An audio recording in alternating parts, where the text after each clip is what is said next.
지난주 중부지방에 기록적인 폭우가 있어서 안타깝게도 인명피해도 생겼습니다. 이 와중에 감동적인 기사를 보았어요. 지난 8일 밤 9시쯤에 7호선 보라매역과 신대방 삼거리역 사이에 구간이 침수되기 시작을 했다는 거예요. 그래서 막 그 다리 위 허리까지 물이 차고 그러한 상황에 차들도 복잡하고 지나가기도 힘든데 어떤 사람이 헬멧을 쓰고 저쪽으로 가라고 자꾸 그렇게 소리를 쳐가지고 못 지나가게 했다는 거예요. 그래서 한 사람이 왜 그 길을 막고 있느냐고 항의하러 갔었는데 실제로 보면은 거기가 맨홀 구멍이었던 거예요. 물이 역류해가지고 이 압력을 이기지 못하고 맨홀 뚜껑이 열리면서 구멍이 뻥 뚫려 있었지만은 물에 가려서 보이지 않았던 겁니다. 그런데 이 사람이 그 근처를 매일매일 지나다니는 이 배달 라이더였어요. 오토바이맨. 그래서 그 사실을 먼저 알고 다른 사람들이 가까이 오지 못하도록 그렇게 말렸다라는 거예요. 자기 일이 있고 벌이가 있어야 될 텐데 그러함에도 불구하고 사람들의 목숨을 위하고 안전을 위하여 자신을 희생한 거죠. 또한 의왕의 한 아파트 단지가 산책로가 폭우로 인해 가지고 근처 산에서 이제 흙이 들어왔습니다. 물에 막히고 물에 잠기기 시작을 했다라는 겁니다. 경비원이 새벽 1시에 방송을 했어요. 산사태로 인해 산책로에 물이 차오르니 도움을 줄 수 있는 주민분들은 도와주세요. 어떤 분이 그 소식을 듣고 도움이 될까 해가지고 약간의 도구를 들고 누가 나왔을까? 지금 새벽 1시고 다들 지쳐 있는데 의심하면서 갔는데 이미 30-40명의 인원이 나와서 함께 그 상황을 정리할 수 있었다라는 겁니다. 우리 메말라가는 사회에 따뜻함을 전하는 선한 소식입니다. 우리들도 대부분 나만 잘 살면 된다, 우리만 좋으면 되지, 그렇게 생각하는데 그게 아니라 이웃을 향해서 항상 축복을 해서 함께 잘 살아가는 우리의 이웃들, 우리의 나라를 만들어야 될 줄로 압니다. 배 아파하는 것이 아니라 서로의 잘 되는 것을 기뻐해야 합니다. 특별히 어두운 세상 밝히기를 원하는 우리 그리스도인들이 이웃을 향해 복을 비는 자들이 되어야 합니다. 오늘 우리가 읽은 본문에 보면은 아론과 그 아들들에게 너희는 이스라엘 자손을 위하여 이렇게 축복하여 이르되 라고 하시면서 이 제사장들이 백성들에게 축복을 하면은 27절에 그들은 이같이 내 이름으로 이스라엘 자손에게 축복할지니 내가 그들에게 복을 주리라 말씀하십니다. 축복이 복을 빈다라는 뜻입니다. 하나님께서 말씀하신 복을 받을 수 있도록 비는 것입니다. 이렇게 내 이름 곧 하나님의 이름으로 축복하면 내가 그들에게 복을 주리라 하셨습니다. 먼저는 우리에게 복을 주실 분은 하나님밖에 없다는 사실을 알아야 합니다. 시편 16편 2절에 내가 여호와께 아뢰되 주는 나의 주님이시오니 주밖에는 나의 복이 없다 하였나이다. 우리가 다른 사람을 위해서 복을 빌어주는 것은 정말 아름다운 마음과 삶의 모습입니다. 사실 타인이 복을 받아 더 잘 될 수 있도록 복을 빌어주는 것, 즉 축복하는 것은 진정으로 그 사람을 사랑하는 가장 아름다운 방법 중 하나입니다. 구약의 시대뿐만 아니라 오늘날 우리가 살아가는 이 시대에도 하나님께서는 복을 주시고자 오늘 본문의 말씀을 통해 전달해 주십니다. 오늘 본문 6장 27절 그들은 이같이 내 이름으로 이스라엘의 자손에게 축복할지니 내가 그들에게 복을 주리라 말씀하셨습니다. 내 이름으로 축복하라 하셨습니다. 구약의 본문 이 시대에도 아론과 그의 아들들, 즉 제사장들을 선택하셔서 자신의 백성들을 축복하도록 우리 하나님께서는 명하셨습니다. 여기에서 제사장 자신의 이름이나 자신의 권위로 축복하는 것이 아닙니다. 여호와 하나님의 이름으로, 즉 다시 말해 하나님의 권위로 축복을 선포했던 것입니다. 유대 랍비들은 이러한 말을 했다고 해요. 당신은 행여 이 초라한 제사장이 나에게 무슨 축복을 베풀 수 있겠는가라고 생각하지 말라. 왜냐하면 당신에게 복을 주시는 자는 그 제사장이 아니라 그 제사장을 통해 일하시는 하나님이시기 때문이다. 자, 그러면 오늘날 인간을 축복하기 위해 하나님께서 세우신 제사장은 누구이겠습니까? 우리 예수 그리스도께서 세상 죄를 지고 가는 하나님의 어린 양으로 십자가에 죽으심으로 우리의 영원한 대제사장이 되셨습니다. 이제는 누구든지 예수 그리스도께서 자신의 죄를 대신하여 십자가에 죽으신 것을 믿으면 죄의 용서를 받고 예수 그리스도의 이름으로 얼마든지 누구든지 바로 하나님 앞에 나아갈 수 있게 되었습니다. 그래서 베드로 사도는 예수 믿는 성도를 가리켜 이렇게 말합니다. 베드로전서 2장 9절 말씀이에요. 그러나 너희는 택하신 족속이요 왕 같은 제사장들이요 거룩한 나라요 그의 소유가 된 백성이니 이는 너희를 어두운 데서 불러내어 그의 기이한 빛에 들어가게 하신 이의 아름다운 덕을 선포하게 하려 하심이라. 아멘. 예수 믿는 우리 성도 여러분은 이제 하나님의 택하신 백성이며 왕 같은 제사장들입니다. 그러므로 우리 성도 여러분들께서는 제사장이 되어 가정과 이웃, 민족과 세계 만민에게 하나님의 이름으로 축복해야 합니다. 심지어 자신에게 모욕과 저주를 퍼붓는 사람일지라도 그를 위해 축복해야만 합니다. 예수께서 제사장 되시는 여러분에게 이렇게 말씀하셨기 때문입니다. 누가복음 6장 28절에 너희를 저주하는 자를 위하여 축복하며 너희를 모욕하는 자를 위하여 기도하라. 이제 대제사장인 예수님을 통하여 왕 같은 제사장인 우리도 다른 이들을 향해 축복의 통로가 되어야 합니다. 오늘 본문에서 우리에게 어떻게 축복하라 하시는지 살펴보겠습니다.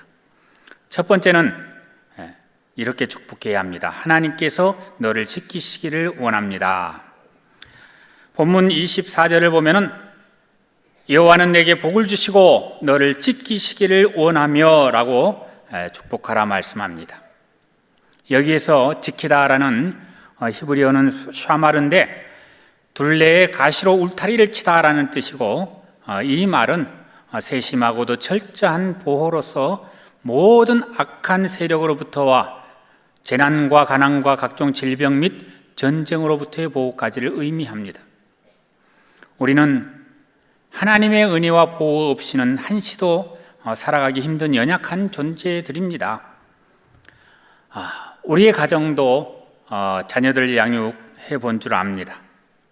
우리는 당연히 우리의 자녀들을 지키고 보호하려고 합니다. 아기가 태어나면은 젖먹이 아이를 앞으로 뉘고 뒤로 옆으로 계속 뒤집어 놓더라고요. 머리 이뻐지라고. 자, 그때까지는 괜찮은데 이제 기기 시작하면은 눈여겨봐야 돼요. 걷기 시작하면은 눈을 뗄 수가 없어요. 조금 방심하고 딴짓하면은 애들 눈가에 상처 나지요.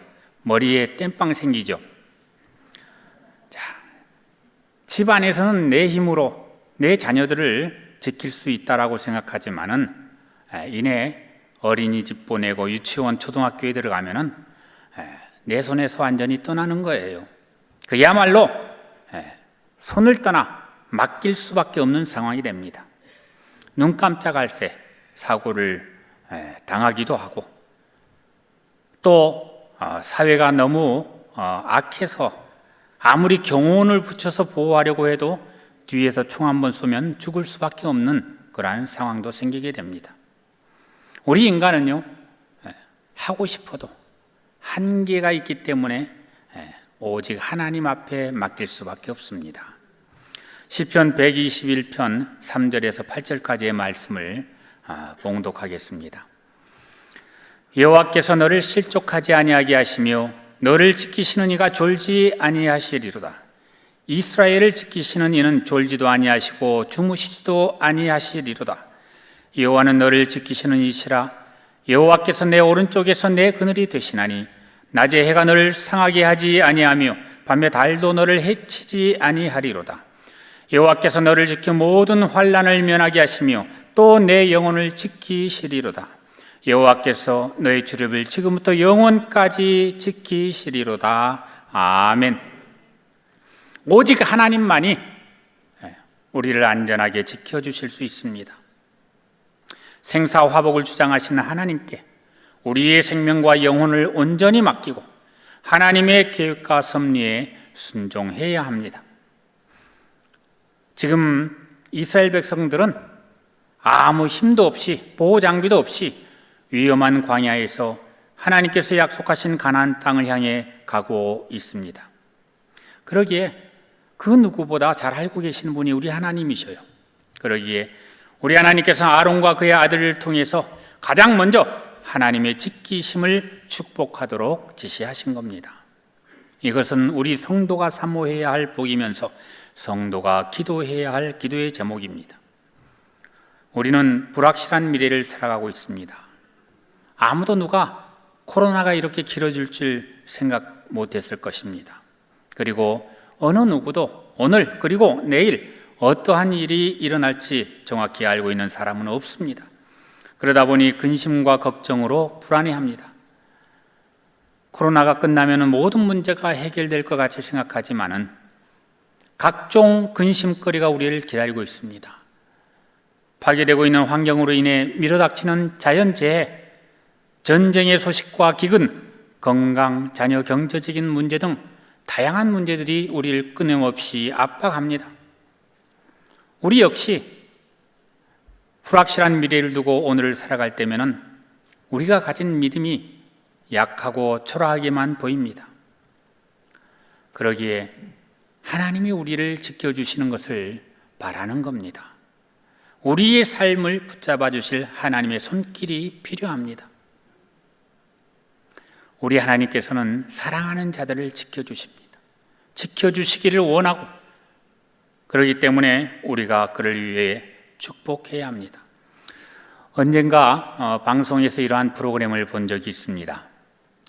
어린아이가 그동안 살면서 엄마 곁을 한 번도 떠나지 않았었는데 이제 엄마의 손을 떠나서 심부름을 시키는 일을 방송에서 이렇게 녹화를 해요. 이제 아버지 일하는 일터에 도시락을 갖다 주라 하면 도시락을 손에 들고 이 엄마가 가르쳐 준 대로 길을 어디를 건너고 또 버스는 뭘 타야 되고 또 지하철은 또 무엇을 타야 되고 그렇게 험한 길을 가르쳐 주는 거예요.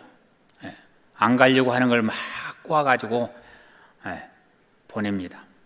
아이가 그냥 할 수 없이 떠밀려 가는데 쪽지 들고 지나가면서 버스 이건 어디서 타야 돼요? 물어보기도 하고 지하철 어디서 타냐고 물어보기도 하고 그렇게 갑니다. 혼자 가요.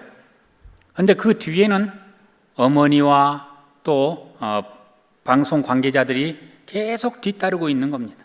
쳐다보고 있고 아이가 그냥 그 길을 지나쳐서 딴 길로 가려고 그러면은 막 방송 관계자가 뛰어가가지고 그 아이한테 어디 가냐고 물어보고 잘못된 길을 다시 가르쳐줘서 그 원하는 바른 길로 가게 만들어줍니다. 아이가 자기는 혼자인 것 같아요. 혼자 외롭게 있는 것 같지만 그렇지 않습니다. 우리의 하나님의 복을 받은 자들도 마찬가지입니다. 우리의 인생길이 혼자고 외로운 것 같지만은 언제나 우리 하나님께서는 눈동자와 같이 지켜주십니다. 우리 내 자신 하나님의 은혜를 받을 뿐만 아니라 하나님께서 우리의 이웃들도 지켜주시기를 바라며 축복하는 자가 됩시다. 우리의 가정 그리고 자녀들의 마음과 생각을 거룩하게 지켜주시도록 축복하시기 바랍니다. 건강과 생명을 지켜주시도록 축복하시기 바랍니다. 생업과 산업을 지켜주시도록 축복하시기 바랍니다. 무엇보다도 우리의 믿음을 지켜주시고 성령이 떠나가지 않도록 축복하시기 바랍니다. 우리 하나님께서 지켜주시는 복이 임하는 저와 여러분이 되시기를 간절히 바랍니다. 자, 두 번째 우리가 축복해야 될 내용은 은혜 베푸시기를 원합니다 입니다. 25절에 여호와는 그의 얼굴을 내게 비추사 은혜 베푸시기를 원하며 이렇게 말씀을 합니다. 자, 하나님께서 얼굴을 비추지 않는다, 숨긴다라는 것은 사람의 악행으로 말미암는 징벌을 내리시는 때라 볼 수 있습니다. 신명기 31장 17절 18절에 이렇게 말씀이 있습니다. 내가 그들에게 진노하여 그들을 버리며 내 얼굴을 숨겨 그들에게 보이지 않게 할 것인즉 그들이 삼킴을 당하여 허다한 재앙과 환난이 그들에게 임할 그때에 그들이 말하기를 이 재앙이 우리에게 내림은 우리 하나님이 우리 가운데에 계시지 않은 까닭이 아니냐 할 것이라. 또 그들이 돌이켜 다른 신들을 따르는 모든 악행으로 말미암아 내가 그때에 반드시 내 얼굴을 숨기리라. 아멘. 우리가 우상을 섬기고 악행을 하는 죄악 때문에 하나님께서 우리에게 얼굴을 돌리시고 숨어버리시고 이렇게 할 때에 우리는 재앙과 환난을 만나게 됩니다. 자, 반면에 하나님께서 얼굴을 내게 비춰 주신다는 것은 은혜 주심 그 자체예요. 우리 사람들도 얼굴 방향으로 마음의 상처를 줄 때가 있습니다. 얼굴 보고 반갑게 아는 척을 해야 하는데 고개를 획 돌려보고 아는 척하지 않는다라는 겁니다. 세 글자로 뭐라 그래요?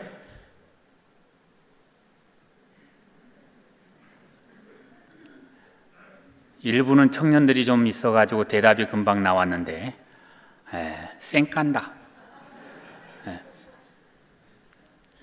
어려운 말인가요? 저도 억울한 일을 많이 당합니다.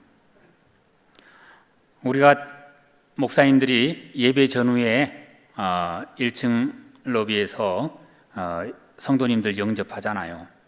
양쪽으로 들어오요. 양쪽으로. 한쪽에서 막 반갑게 인사하다가 또 저쪽에 들어오시면 또 반대쪽으로 얼굴 보고 인사하고 그러는데 한 번은 어느 구역장님한테 전화가 왔어요. 어느 권사님이 삐졌다라는 거예요. 왜요? 주일날 권사님이 목사인 저를 보고 반갑게 인사하려고 하는데 그만 제가 고개를 획 돌려버렸다는 거예요. 정말 억울합니다. 정말 진짜로 억울합니다. 자, 이쪽 저쪽 돌려보다가 어떻게 놓친 거지요. 반대도 있어요. 반대.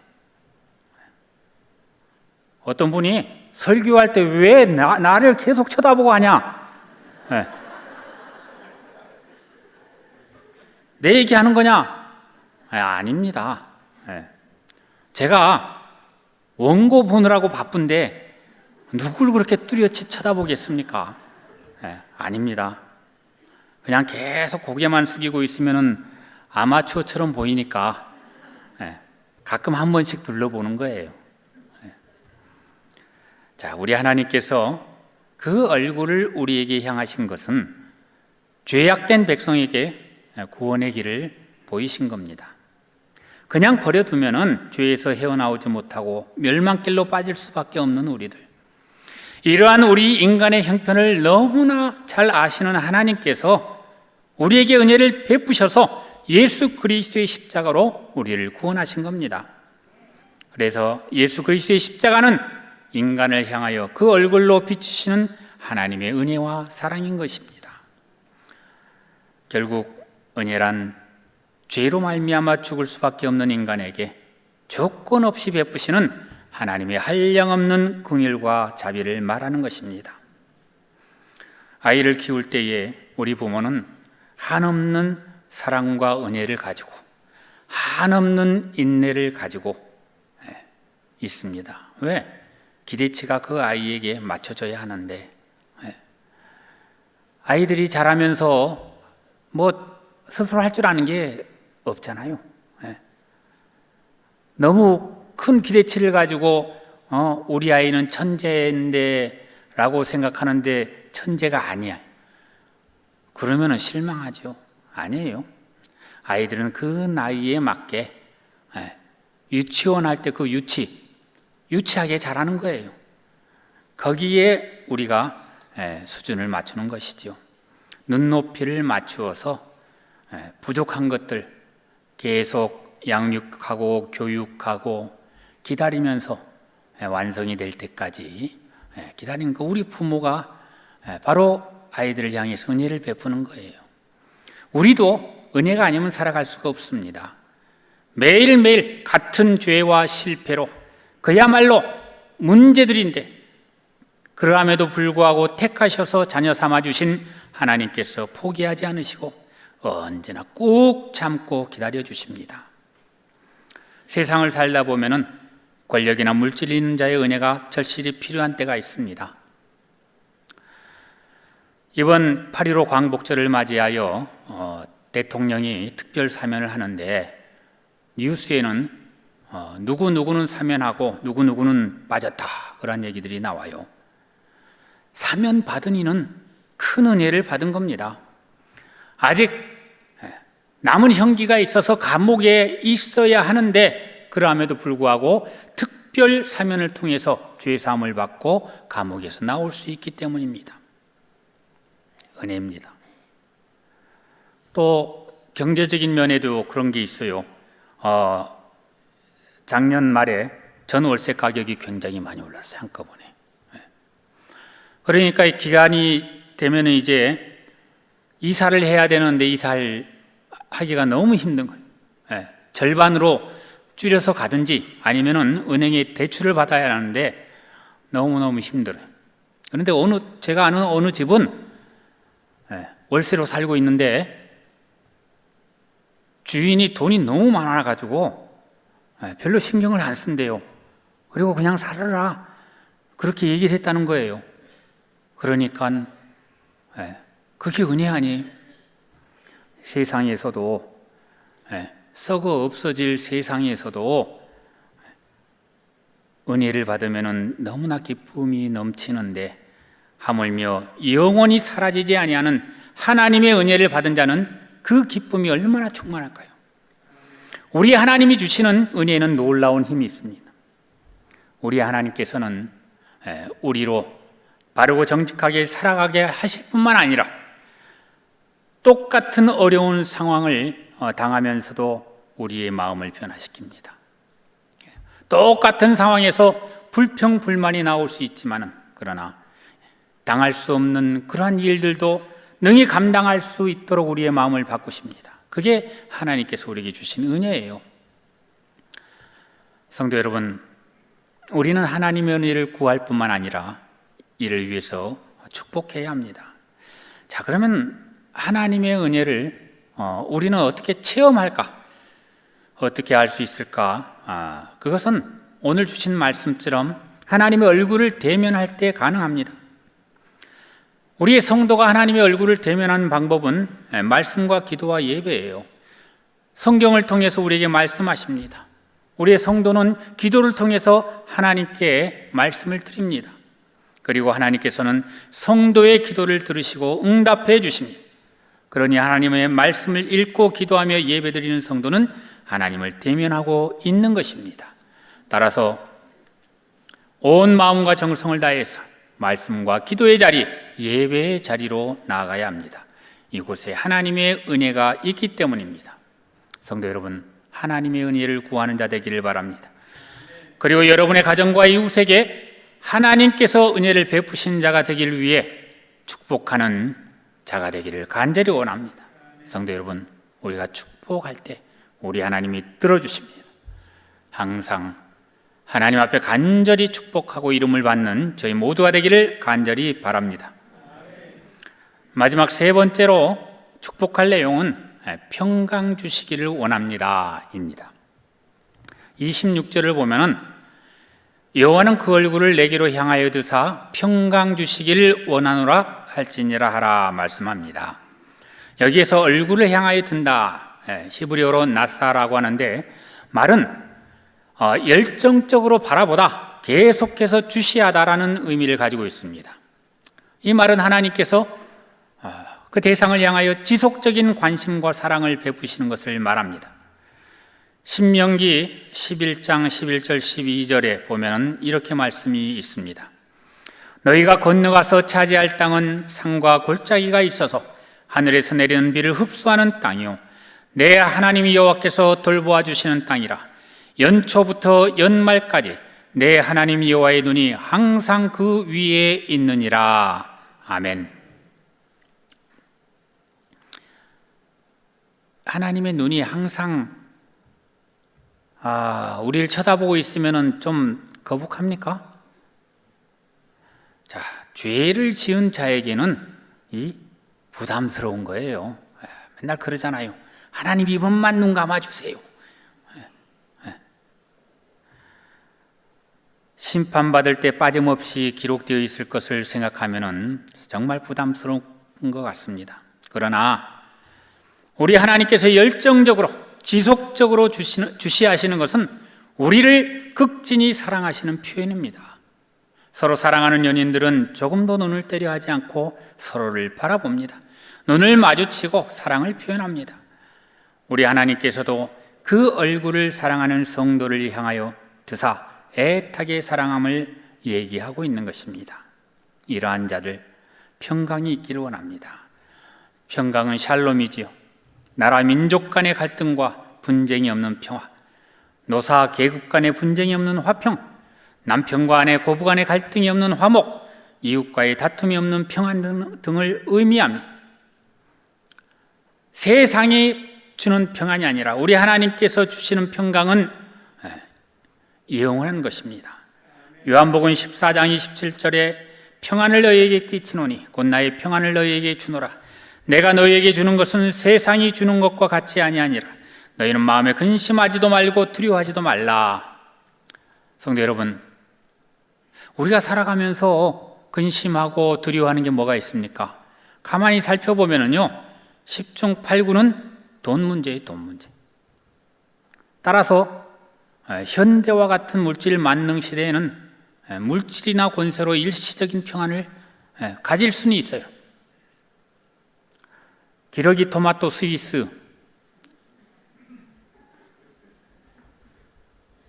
세 개밖에 못 외웠는데 우영우라는 요즘 굉장히 핫한 드라마가 있어요. 하도 그 포털 신문에 계속 얘기가 나오길래 나도 뒤처지면 안 되겠다 싶어서 한번 봤어요. 재밌더라고요. 감동도 줘요. 자, 그 중에 한 부분을 소개하고자 합니다. 이 부인을 업고 다닐 만큼 사랑이 많았던 남편이 있었는데 로또에 당첨이 됐어요. 못 받을 걸 어떻게 이제 변호사를 통해 해가지고 1등 당첨금을 나눠서 갖게 되었습니다. 많은 돈을 받게 되었어요. 자, 그런데 재판이 끝나고 나니까 그 변호사한테 물어보는 거예요. 이혼하면은 당첨금 나눠줘야 되나요? 안 나눠줘도 된답니다. 벌써 물질이 생기니까 가정이 파괴되는 거예요.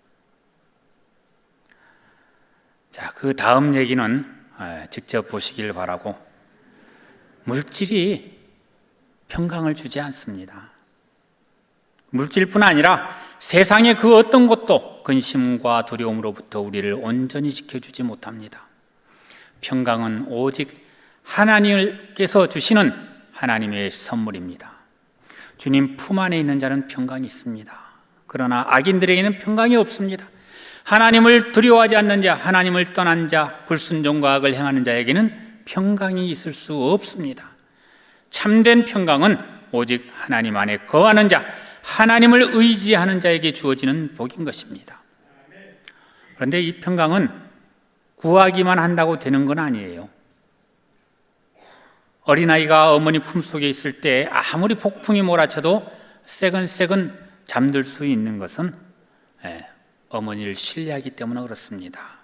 우리도 하나님 안에 거해야 되고 하나님 안에서 평안을 누릴 수 있다는 믿음이 있어야지 이것이 가능한 것입니다.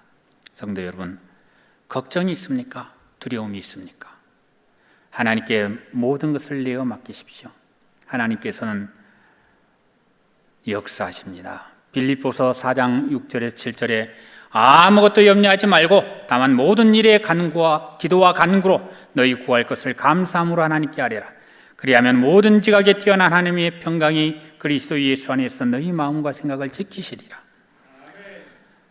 평강의 하나님이 우리의 마음을 지켜주시기를 간절히 원합니다.